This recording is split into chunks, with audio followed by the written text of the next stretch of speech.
Well, Speaking of uneven shows, yeah, yeah. did I say uneven shows? Uneven. Okay. Well, now this show is fairly evil. Speaking of uneven shows, Yeah. I don't know what Yes. I was expecting from the Knuckles show. I'll be honest here. Daniel, have you seen the Sonic movies? Yes. Okay.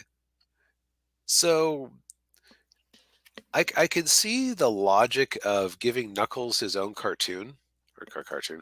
I keep wanting to call this a cartoon, and we'll get into why in a minute. Yeah. I can see the logic of giving Knuckles from that movie his own show because Idris Elba really owns that role. Yeah. Yeah, he has the stoic warrior act down very well. Even as he's saying insanely stupid things. Yeah. In fact, I'll go so far as to say that's the whole appeal of the character is stoic, badass, dumbass. Yeah. And the show keeps continuity with the second movie. He's now living with Sonic and Tails at the house of the human family from the first movie. Yeah. The wife is featured early on, and she has the same look of desperation in her eyes that I detected in the second movie. Where it's like she's much more of a character in the first movie, Yeah. and I think that she was enjoying herself more in that one. In this one, it's like, I mean, honestly, the second movie kind of devolved into racial stereotypes more than the first one did Oh yeah. with the aunt character, Yeah. um, and the aunt was already kind of a stereotypical character, like in the first movie. Like, she kind of felt Oh, like a oh the car salespeople from the first Transformers movie. oh yeah, yeah. Bernie Mac. Yeah, Yeah. like the type of character that Bernie Mac was playing in that one. Yeah. Yeah. But the problem is that Knuckles is trying to get into his life with Sonic and friends, and he just can't adjust, and so he's at the Mm. on the verge of being kicked out. Yeah. Yeah, he what's funny about that opening sequence where he's he attacks the contractors who are fixing up the house, thinking that they're an invading army or whatever. And it's funny because it's like, okay, he's a warrior and he thinks they're attacking, but it also at the same time he's a kid and it's almost like he's pretending that they're Right? He's using his imagination to make things more interesting, right. Yeah. and like he just wants to eat grapes and Cool Ranch Doritos and nothing else. So Right. Yeah. he is a big kid. Yeah. Yeah, and then he makes basically the throne from Game of Thrones out of like their car, and yeah. Right? And he takes the golden retriever that they have and tries to put him into a gladiator match with the mailman, his most hated enemy. Yes. Like, he said, I am so sorry. He's like, I just want to go home. So I would say that's probably the best part of the 6 episodes is that opening bit. Yeah. Yeah. You get a little bit of Sonic, a little bit of Tails. Um, and I don't know if you recall this, but the hole in the house, that's the one that Knuckles made in the second movie, which makes it Yes. all the funnier that he's preventing them from fixing it. Yeah. But if you've seen other reviews of this or heard other reviews, you might have heard people say things like bait and switch, Knuckles is barely in this show, and so on. Yes. Um, we are not here to disagree with this assessment No. because the real main character is the screw up police deputy slash officer from the first couple of movies. Yes. Wade Whipple. Um, yeah. He's one half of a bowling team, and but his so-called best friend, who who's also a bounty hunter and is not as tough as he thinks he is. He's one of these like guys who puts on this like tough guy act, but in reality, he's really not all that tough. No, but yeah, but Wibble gets kicked off of the team because he needs a better bowler with him, and so he chooses this Girl Scout. Yes. Yeah, and so then Knuckles has a vision of his chief Pachimachuk. Pachima, did I say that right? I Man, I don't know. I'm not that much of a Sonic fan. Okay. um, and yeah, his chief who tells Knuckles that he needs to take Wade on as an apprentice and teach him how to be a warrior, and then so the whole thing is basically Wade or Knuckles helping Wade learn the ways of the warrior so that he could be a better bowler, and the two of them go to Reno for the big bowling tournament, and of course adding into the conflict are these two corrupt gun agents who are trying to kidnap Knuckles so they can sell it to this like the Dollar General Robotnik. Yeah, Uh, a character who is so unimportant that the subtitles only identify him as the buyer. yeah, He makes some sort of reference to having been an associate of the Doctor, yeah, but that's the most you get about him. yeah. Um, and so it's really just it's a it, so putting Wade a character like Wade front and center. It sort of reminded me of when they did a spin-off movie of the Vacation series from and but with cousin Eddie in the lead role.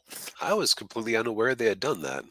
Yeah, they did. It was a direct to video movie, and from the clips I've seen from it, it looked really bad. Oof. Yeah. But that's kind of what this reminded me of. It was like, okay, yeah, you're putting a very minor character from the first two movies and putting him in the lead, and he's just like, yeah, okay, yeah. And I can kind of see why they would do this. They kind of blew their Knuckles budget on the first couple episodes, and to an extent, the last episode, because Knuckles is a fully CGI character, and if you aren't going to do the smart thing and make it imagine if it had been a Knuckles anime Mm. or a Knuckles cartoon that you just brought the voice actors in for. Yeah, it would have been cheaper. Yeah. Yeah. Or no, there was enough special effects in this thing. Like so you had to have a human character to eat up screen time. Hmm. And I will say I did get a little bit of perverse joy out of some of the weird scenes. Like like you go to Wibble's household where his mother and sister are there for Shabbat, and they make a lot about make a big point about his Jewishness, and Knuckles really enjoys the Jewish cooking and everything. Yes, he really likes matzo ball soup and gefilte Gef- fish and yeah. Yes, um, eh, but the the weirdness of it is that like you have a scene where Knuckles and the guy's mother are teamed up to defend the Shabbat candles as they're being attacked by these corrupt gun agents. And they do this like 360-degree continuous pan shot action scene, Yes. single cut to the tune of Hava Nagila. Yeah. Like it might be the most absurd thing I've seen this year. Yeah. And I just did a review of Smiling Friends. Yeah. I would call that one of the high points of the series. It's like in terms of the special effects and Knuckles being Knuckles, episode one was the high point. Yeah. In terms of the series' weird, goofy energy being at its best, it was episode three. I think I probably would have had a more positive take on it if I had done the 3-episode rule instead of being homesick from work and deciding to finish it off. Yeah, because then episode 4 came around. When episode 4 comes around, it's like, okay, I think we both came to the conclusion that this was the all right. We need to save money on the budget. We can't use too much CGI. All right, well let's do this entirely Wade centered episode, and and do this weird like rock opera thing, and with with like puppets, and make it look like a kids production, like a kids play You know, production, elementary with school production. was it Bon Jovi doing the singing? I don't know if that was Bond. Uh, Well, it was somebody with a name. No, well, Bolton. Michael Bolton. Bolton, Michael, yeah, yeah, Yeah, Michael Bolton coming in to do the singing, and Bolton was good. Bolton's yeah, always good. yeah, His experience with the Lonely Island shows us that he has a sense of humor about himself at this point in his career. yeah, yeah.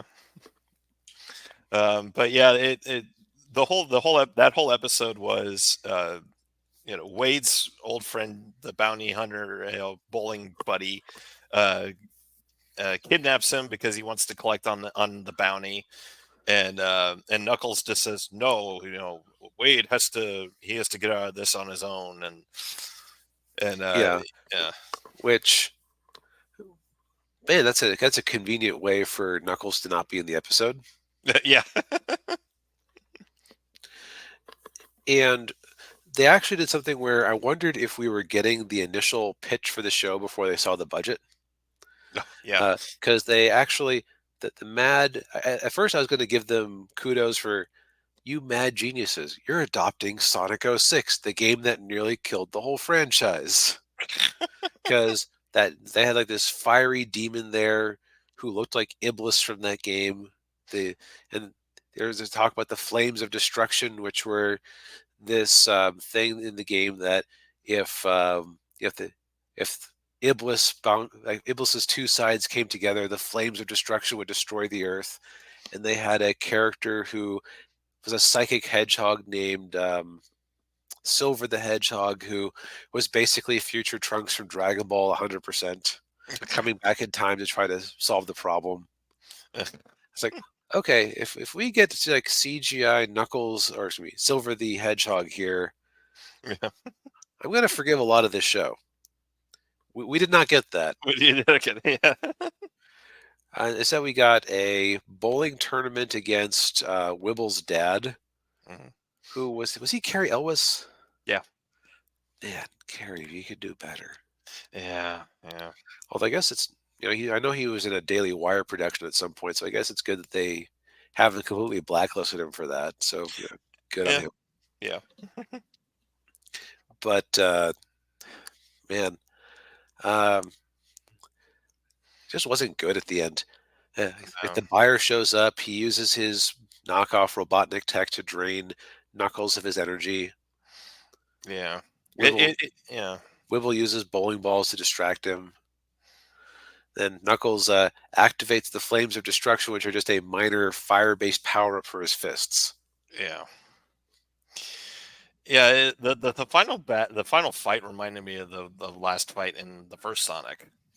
Just the Dollar General version. Yeah, exactly. Yeah, yes, yeah, which it was totally not filmed in front of a green screen. Totally not. That was they definitely filmed that in the streets of Reno, Nevada. Now, here's the thing: is the show doesn't really fancy itself an action show per se. Yeah, It thinks itself as a comedy. So, Daniel, how funny would you say the show is? eh. It's about the right answer. Because when Knuckles is there, he's being Knuckles and is usually funny, and like it actually does kind of tie into your disaster artist review, because Mhm. like that sincerity comes through. Yeah, It's kind of like Tommy Wiseau is funny because he is being sincere. Knuckles is funny because he's being sincere. yeah, There's way too much ironic writing, like yeah, people going too far with it's a brand of comedy that's kind of popularized by things like Parks and Rec and The Office and things like that, where the joke is that the person is awkward and is talking like a character in a TV show, but is aware that they are talking like a character in a TV show and comment on the fact that they're talking like a character in a TV show. Right. Yeah. It's yeah, that gets old after a while. Anti-clever, would that be a way to put it? Like you're being intentionally unclever? Yeah. But you're I like, think yeah. I'm calling attention to the fact that I'm not clever, which means I'm clever. Yeah. I'm sucking on purpose, folks. Yeah. Yeah, and I mentioned it before. I think I mentioned with you that the interactions with Wade and his sister were just like nails on Yeah, a chalkboard. Like, now she was just needlessly combative. And it's yeah, like it's almost like the writers hated Wibble, and so they just wanted a character to vent their frustrations at him and to hate him. yeah, Um, and actually, so here's an example of the two unclever writing here. yeah, Okay, so normal scene. Um, two characters meet up, and a character goes, "Fancy meeting you here." Yes, it is a coincidence, or something like that. Um, Wade and his sister meet at a casino in Reno, and they he and she goes, "Well, fancy meeting you here." And he goes, we literally agreed to or excuse me, we literally agreed to meet here at this exact time." yeah, It's like the joke is that the sister is being belligerent in a stupid, unfunny way, hmm but also where you're playing on the fact that people would expect a line of "fancy meeting you here" to have some sort of, to actually be a coincidence or to be somebody being ironic. yeah, But and Wibble's like he refuses to banter in turn. yeah, it just dies. Yeah, which that can be funny occasionally, Yeah, and it actually okay. You know what? That would have been funny if it had been Knuckles saying that, because that's Knuckles. Knuckles is basically Drax the Destroyer from Guardians of the Galaxy. Now that I think about it, yeah, pretty much. Yeah, except a more serious version, yeah, which is funny considering he's a CGI echidna, but that's neither here nor there. yeah, Um, but like to make that particular joke really funny, what you needed was like a third party that somebody was trying to bamboozle.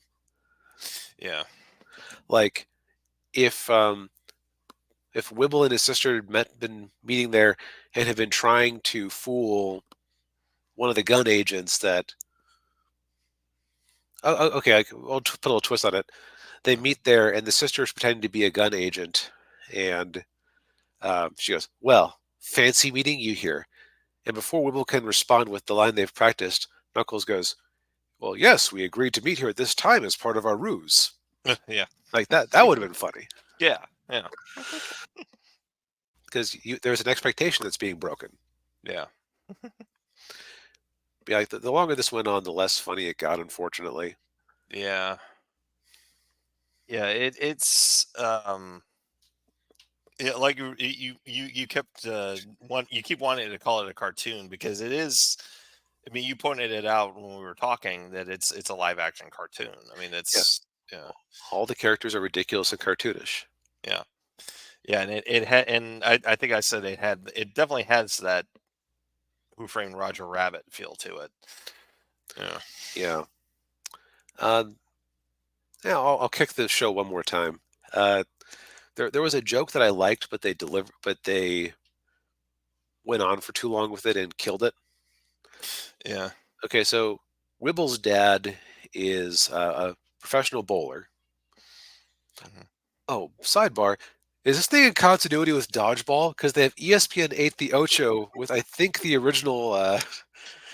No, it wasn't the original because No, no one of the original announcers, no, but the ESPN the Ocho was from Dodgeball, yeah, yeah, it had them there. And it's like, wait, what? yeah.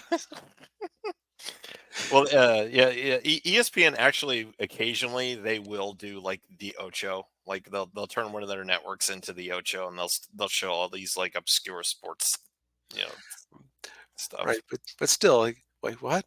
Yeah, yeah, Anyways, so his dad's a bowling champion. So they go up to his suite and it's like it's super luxurious, like and like wow, this is exactly in keeping with the income of a bowling champion. Yeah. They just keep, but the problem is they drive that joke into the ground by, wow, and the sheets are gold, and you have your own terrace, exactly as you would expect from a bowling champion. Yeah. Yeah. Oh, you had a good joke and you killed it. Yeah. Yeah. Yeah. Yeah. That seems to be the theme of this show. Yeah, like the another thing that I didn't like, a joke they did that I didn't like was when right out in the fourth episode, when right after when Wade breaks out of his little cell and he challenges his old friend to a duel, and his friend gets on the motorcycle, and they got the two Japanese swords, and he rides the motorcycle down the end of the street. He's like, "Bet you will need to find a vehicle." Like, what? Because he's all the way at the other end of the street, and It's it's like like, hundreds of feet apart. yeah, and it's like they did that in Shazam, and I'm like, "Ah, stop it, stop it, stop it." You aren't clever because you notice that it's unrealistic that characters can talk to each other from a great distance. Yeah. uh, yeah. But yeah, yeah, this show was basically a miss. Yeah. Yeah. The good news is that it's there's absolutely no way that this is required viewing for Sonic 3 later this year. No way in hell. No, I don't think so. No, we were talking before the show. I think the only reference that they'll probably have is they'll show Wade in his house, and his bowling trophy is in the background. Right. Yeah. Oh, and also for there's a little bit of fan service for the Sega fans. Knuckles got his cowboy for his Australian bushwhacker hat Hmm. from that one OVA they made that one time. Yeah. Yeah. Oh, the other thing, the soundtrack of this one was weird because it was just all 80s music, and it felt like an 80s bowling movie with Knuckles stapled onto it. Yeah. Yeah. It kind of reminded me of Kingpin. I don't know if you've ever seen that movie. I haven't. Oh. It definitely did make me think that Guardians of the Galaxy kind of ruined soundtracks by just Mm, making everybody decide to license a bunch of pop songs that are relatively obscure and inexpensive. yeah.